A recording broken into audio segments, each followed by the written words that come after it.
Bismillahirrahmanirrahim. Assalamualaikum warahmatullahi wabarakatuh. Alhamdulillah wassalatu wassalamu ala Rasulillah wa ala alihi washabihi wa mawalah. Amma ba'dah. Para mahasiswaku sekalian, mari kita mulai perkuliahan pada kesempatan kali ini dengan sama-sama berdoa.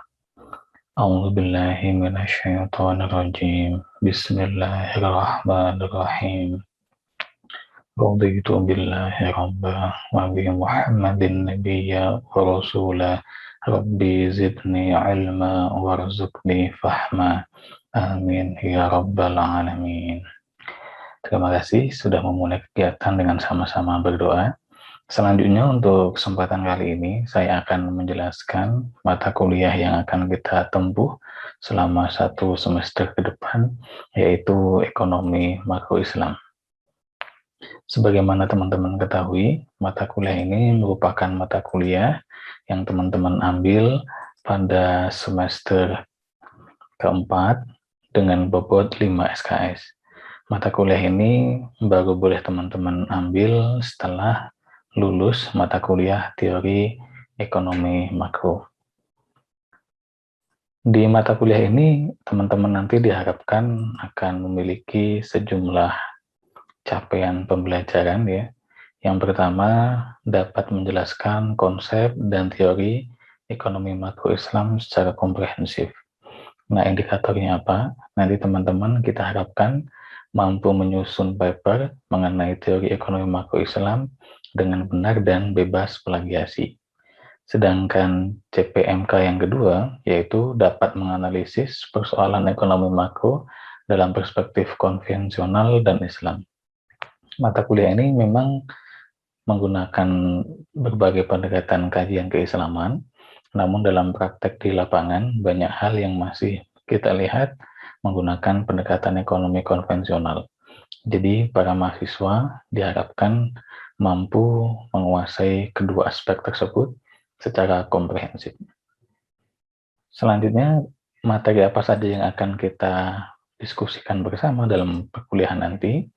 Yang pertama mencakup konsep dasar ekonomi makro Islam, ya. Kemudian bagaimana ekonomi makro Islam berbeda dengan makro konvensional, bagaimana pendapatan nasional, fungsi konsumsi, tabungan, keseimbangan, hingga kebijakan, ya, termasuk masalah uang dalam perspektif ekonomi Islam. Sangat mungkin nanti dalam proses pembelajaran kita juga akan mempelajari topik-topik yang hangat ya, misal saat ini bagaimana mengenai Bitcoin dan lain sebagainya. Selain itu, materi yang kita pelajari juga nanti berkaitan dengan masalah mata uang ya, termasuk dinar dan juga kebijakan fiskal. Ini terutama adalah dari sisi pemerintah, bagaimana juga peran zakat nanti dalam rangka distribusi pendapatan. Setelah itu kita akan masuk ke topik-topik yang berkaitan dengan kerjasama internasional, baik itu dalam konteks perdagangan maupun konteks yang lain, termasuk juga antar negara Muslim atau negara yang mayoritas Islam. Kemudian kita juga akan melihat bagaimana masalah-masalah yang ada dalam perekonomian ya, seperti pengangguran ya, bagaimana masalah upah, kemudian bagaimana pertumbuhan ekonomi, pembangunan seperti apa ya, termasuk juga nanti masalah-masalah seperti kemiskinan, kesejahteraan sosial dan juga ketidakadilan dalam perekonomian. Topik ini memang nanti akan melibatkan banyak sekali diskusi, sehingga teman-teman nanti akan kita harapkan banyak membaca artikel-artikel jurnal yang berkualitas ya, nanti kemudian bisa mengambil berbagai perspektif tentang bagaimana makro Islam melihat masalah-masalah yang ada di lingkungan kita. Nah, selanjutnya kita lihat bagaimana sistem pembelajaran akan kita laksanakan. Harapan kita memang nanti sambil berjalan kita sudah bisa bertemu muka secara langsung, meskipun sebagian besar tentu masih kita akan lakukan tatap muka yang sifatnya online ya, baik itu nanti bisa berupa yang sinkronus ataupun kadang juga yang sifatnya asinkronus. Teman-teman nanti juga akan mendapatkan tugas-tugas ya, baik itu yang struktur maupun yang mandiri. Kemudian juga perlu diingat kita menggunakan authentic performance base ya, jadi nanti ketika ujian tengah semester misalnya atau ujian akhir semester, Kita harapkan teman-teman betul-betul mengerjakannya secara jujur ya, supaya hasilnya betul-betul bisa dipertanggungjawabkan. Dari sisi metode kuliah kita ini nanti, harapan kita tadi sudah kita sebutkan ya, ada semoga bisa ketemu secara fisik yaitu luring ya, ataupun nanti mungkin juga hybrid. Teman-teman yang kebetulan tinggal di Yogyakarta misalnya bisa kita undang ke kelas, kemudian perkuliahan kita juga bisa kita live via Zoom ya. Perlu saya sampaikan mata kuliah ini merupakan mata kuliah team teaching, di mana saya dan beberapa dosen lain mengampu mata kuliah yang sama di kelas yang berbeda. Jadi yang Anda dapatkan di kelas kita ini dan juga yang didapatkan oleh teman Anda di kelas lain, insya Allah sama, karena kami nanti juga akan terus mendiskusikan bagaimana proses pembelajaran. Sehingga nanti ujian yang Anda terima dan ujian yang diterima oleh teman Anda yang lain, insya Allah juga sama. Dalam proses belajar ini nanti Anda juga insya Allah akan mengalami berbagai pengalaman ya, mulai dari mereview jurnal ya, kemudian melakukan studi kritis, dan juga nanti mungkin akan ada debat atau diskusi ya antara sebagian Anda dengan sebagian yang lain terkait sebuah topik ya. Termasuk juga nanti kita bisa mendiskusikan masalah-masalah ekonomi nasional maupun internasional, kemudian bagaimana perspektif Islam bisa mengatasi itu. Contohnya misalnya bagaimana masalah utang luar negeri begitu ya, dalam perspektif ekonomi Islam seperti apa, lalu solusinya seperti apa. Kemudian saya dan Anda nanti kita akan bertemu tentu di Zoom meeting seperti biasa, tapi selain itu juga ada fitur yang lain yang insya Allah nanti akan kita maksimalkan ya. Pertama tentu Classroom, yang dimana di situ nanti semua konten perkuliahan akan saya unggah, tugas Anda nanti juga akan ada di situ. Kemudian ada juga Microsoft Teams yang ini sedang kita coba kembangkan juga. Kampus kita barusan melanggan ini belum lama, jadi belum banyak yang menggunakan juga ya. Keuntungan kita menggunakan Microsoft Teams terutama nanti untuk tugas-tugas makalah, sehingga nanti misalnya saya buat kelompok, Anda bisa lebih fokus mengerjakan dengan anggota kelompok Anda. Video ini nanti akan saya unggah di YouTube, sehingga nanti Anda bisa mengakses, termasuk nanti juga Anda bisa memberikan pertanyaan ataupun komentar. Nah, terakhir kita nanti juga akan mempertimbangkan untuk menggunakan Panopto, salah satu fitur yang sudah juga dilanggan oleh universitas ya. Jadi nanti kita bisa melakukan perkuliahan online sekaligus penugasan dalam Panopto nih. Selanjutnya perlu saya sampaikan bagaimana sistem penilaian yang akan kita gunakan. Kita akan menggunakan acuan patokan nih, di mana nilai itu nanti sesuai dengan berapa Anda dapat, itu akan dikonversi menjadi nilai mulai dari A sampai dengan E. Perlu saya sampaikan, di mata kuliah ini Anda wajib lulus dengan nilai minimal yang setara dengan C, yaitu poinnya kalau kita lihat di angka minimal 60 sampai dengan 62,49. Anda harus lebih bersemangat di mata kuliah ini karena SKS-nya 5 dan minimal nilainya untuk lulus adalah C. Selanjutnya, sistem evaluasi nanti seperti biasa akan ada tugas atau kuis yang itu mengacu pada CPMK masing-masing. Tadi sudah kita sampaikan bobotnya paling besar ya, karena nanti Anda akan kita minta membuat paper atau membuat makalah.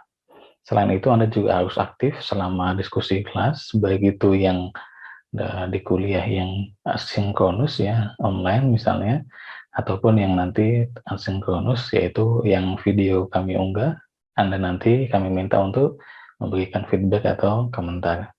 Jangan lupa presensi, Anda semua harus mengisi file kehadiran, kemudian nanti ada UTS dan juga ada UAS. Anda harus ingat, pastikan jangan sampai UAS-nya meskipun poinnya kecil Anda tidak ikut ya, karena tetap semuanya bersifat wajib harus diikuti dengan nilai maksimal dengan persentase itu.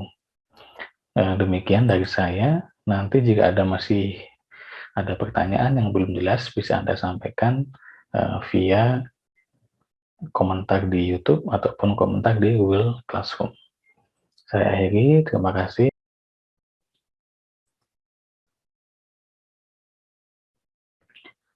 Selanjutnya kita masuk ke materi. Untuk hari ini kita akan membahas konsep kualitas hidup yang kita ambil dari berbagai pemahaman ya yang ada dalam tafsir Nusantara atau tafsir yang ada di Indonesia. Pertama kita lihat dulu konsep kualitas hidup sebagai salah satu bagian dari kesejahteraan dalam sebuah perekonomian ya. Itu tidak hanya dilihat dari sisi ekonomi biasanya, tapi juga dari berbagai aspek, termasuk sosiologi, psikologi, politik, dan lain sebagainya.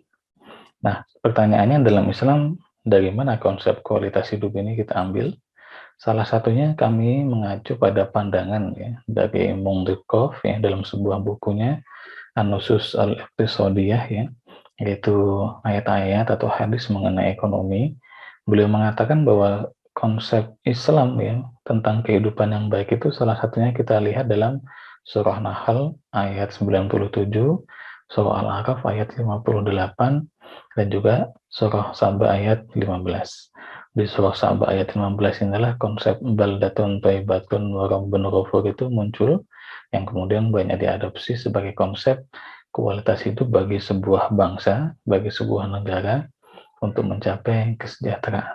Nah, bagaimana sebetulnya pandangan para ahli tafsir ya, terutama ahli tafsir yang ada di Indonesia mengenai hal tersebut? Yang pertama, tafsir Nusantara ini adalah beberapa kitab tafsir yang cukup populer tidak hanya di Indonesia sebetulnya, tapi juga wilayah-wilayah yang di masa lalu disebut dengan Jawi, yaitu ya Pulau Jawa itu sendiri, Sumatera, Semenanjung Malaya, Kepulauan Filipina, dan wilayah-wilayah di sekitarnya. Jadi wilayah-wilayah yang dahulu kala dikuasai Majapahit dan seterusnya itulah yang biasa disebut dengan Nusantara, yang kebanyakan juga merupakan salah satu wilayah yang menghasilkan para ahli tafsir. Kita lihat yang pertama pandangan dari Nawawi Al-Bantani dalam kitab Marah Labitnya. Beliau mengatakan bahwa sebuah negara, sebuah perekonomian yang baldatun thayyibatun wa rabbun ghafur itu ya tidak mengalami masalah-masalah seperti penyakit gitu ya. Jadi kalau dalam konteks COVID kita saat ini misalnya negaranya pasti sudah memiliki persiapan yang matang ya untuk menghadapi masalah-masalah semacam itu. Kemudian mereka juga merupakan hamba-hamba yang rajin bersyukur ya, sehingga Allah memberikan ampunan ya.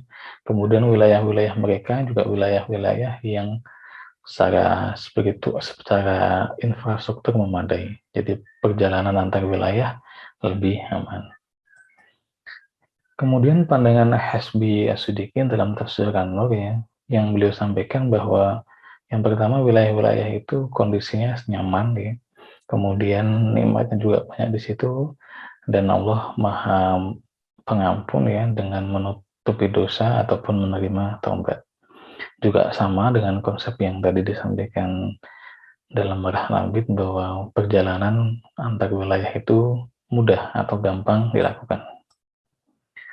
Kemudian dalam tafsir Al-Azhar, Hamka mengatakan bahwa masyarakat yang baldatun thayyibatun wa rabbun ghafur itu tanahnya pasti subur ya. Kemudian buah-buahnya di sana juga banyak gitu ya.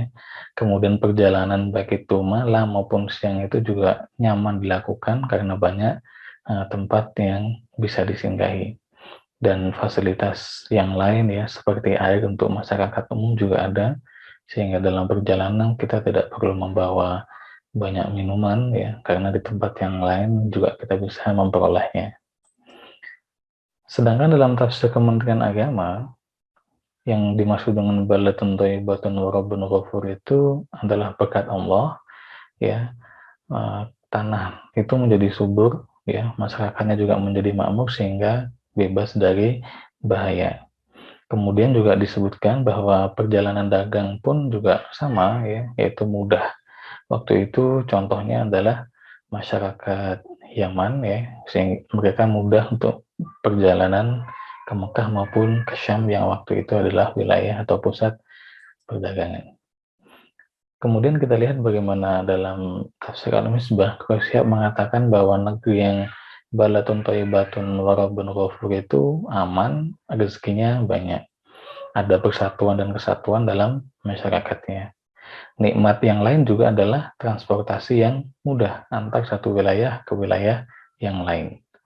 Sehingga bisa diidentifikasikan bahwa tidak hanya bersyukur dalam langsung kepada Allah, tapi syukur itu juga dengan menjaga kondisi atau lingkungan ya, yaitu dengan memelihara hasil-hasil pembangunan. Dari sini kita bisa lihat bahwa sebetulnya dalam Islam, kualitas hidup itu dimensinya ternyata cukup luas. Jadi tidak sekedar masalah personal, tapi juga masalah-masalah yang lain. Kita lihat satu persatu misalnya, bahwa dalam Islam betul ya, sumber daya alam itu penting, dan itu mutlak ya. Kemudian kemampuan penduduknya untuk memenuhi kebutuhan pokok. Ini juga suatu yang saya kira logis ya, untuk sebuah negara yang kita sebut negara yang kualitas hidupnya bagus. Kemudian juga yang tidak kalah penting adalah faktor irigasi atau pengairan. Ini tentunya tidak bisa kita tinggalkan, apalagi kita negara yang agraris. Kemudian transportasinya ya, tidak hanya mencukupi, tapi juga kualitasnya bagus. Jadi wajar kalau pemerintah kita cukup semangat ya untuk meningkatkan berbagai pembangunan infrastruktur. Kemudian jangan lupa yang tidak kalah penting adalah masyarakat bebas melakukan aktivitas ekonomi ya. Jadi bisnis lancar ya, usaha juga harus lancar. Nah, kelancaran aktivitas ekonomi ini tidak hanya untuk mereka yang asetnya besar, kayaknya melimpah, tapi juga untuk masyarakat miskin ya. Jadi jangan sampai ada kesan perekonomian didominasi saja oleh pengusaha atau pemilik modal yang besar. Tidak hanya itu, konteks bisnis tadi juga harus diimbangi dengan perdagangan internasional yang menguntungkan. Jangan sampai misalnya negara kita hanya menjadi importer dari produk-produk yang diproduksi negara lain misalnya. Tapi kita juga harus menjadi eksportir sehingga posisi kita seimbang. Tidak kalah juga bahwa yang namanya masalah agama itu sangat penting ya, sehingga sebuah negara yang kualitas hidupnya bagus, masyarakatnya tentu punya kesempatan yang memadai untuk melaksanakan kewajiban agamanya sesuai dengan keyakinan yang dia ikuti. Untuk itu, sangat wajar jika sebetulnya konsep baldatun thayyibatun rabbun ghafur dalam Islam itu memungkinkan umat manusia atau sebuah bangsa misalnya membawa ketaatan ya. Jadi syukurnya itu atas nikmat tadi itu menjadi mereka lebih taat kepada Allah. Jadi beda dengan katakanlah konsep kualitas hidup yang tanpa memandang agama. Jadi semakin sejahtera masyarakatnya mungkin ya, semakin bebas ya, semakin tidak bisa dikendalikan dengan ajaran agama. Nah ini yang membedakan dengan ajaran agama kita. Selain itu, karena kita meyakini bahwa nikmat ini adalah nikmat yang luar biasa, harus kita jaga. Termasuk fasilitas umum yang telah dibuat atau diciptakan ya, baik itu pemerintah saat ini ataupun pemerintah sebelumnya, sehingga tidak dibiarkan saja. Dampak selanjutnya dari kualitas hidup Islam tadi adalah hubungan keluarga yang lebih bagus. Jadi dalam Islam ya, tidak sekedar kita mengejar ya sesuatu untuk diri kita, tapi juga kita pertimbangkan apa yang akan didapat oleh generasi setelah kita. Selain itu juga dalam Islam, kualitas hidup juga berarti adalah kepedulian terhadap masyarakat lain termasuk masyarakat pedesaan. Jadi kualitas hidup tidak hanya meningkat, tidak hanya tinggi pada masyarakat kota, tapi juga pada masyarakat di daerah. Nah, terakhir, dimensi kualitas hidup Islam itu kalau kita lihat juga relevan dengan konsep yang dibangun di beberapa negara, terutama di negara maju, bahwa di sana juga ada unsur being, ya, belonging, dan becoming. Jadi ada relevansi antara ajaran Islam dengan konsep-konsep kesejahteraan, ya. Hanya saja bagian dalam Islam misalnya seperti becoming-nya itu tidak sekedar syukur kepada atau berterima kasih kepada manusia, tapi juga berterima kasih kepada Allah Subhanahu wa Ta'ala. Ini menjadi suatu unsur pembeda yang cukup menarik dalam konteks kehidupan kualitas hidup dalam Islam. Dengan demikian dapat kita simpulkan ya bahwa yang pertama ada relevansi antara kualitas hidup Islam dalam konteks tafsir Nusantara ini maupun dengan kualitas hidup yang digunakan di banyak negara, salah satunya berdasarkan kualitas hidup research unit ya yang mengacu pada being, kemudian belonging dan becoming tadi. Kemudian yang kedua, dalam Islam kualitas hidup itu dimensinya lebih luas ya, karena mengacu juga pada hubungan antara manusia dengan Tuhannya. Jadi ada unsur bersyukur yang tidak hanya kepada sesama manusia, tapi juga bersyukur kepada Allah Subhanahu wa Ta'ala. Dan tentunya ke depan perlu kita lanjutkan juga diskusi-diskusi lain ya. Nanti kita lihat sebetulnya seperti apa kajian-kajian kualitas hidup, misalnya dari tafsir yang lain ataupun dari para pemikir Islam yang lainnya. Sementara itu dari saya, kurang lebihnya mohon maaf. Saya akhiri, billahi taufiq wal hidayah. Wassalamualaikum warahmatullahi wabarakatuh.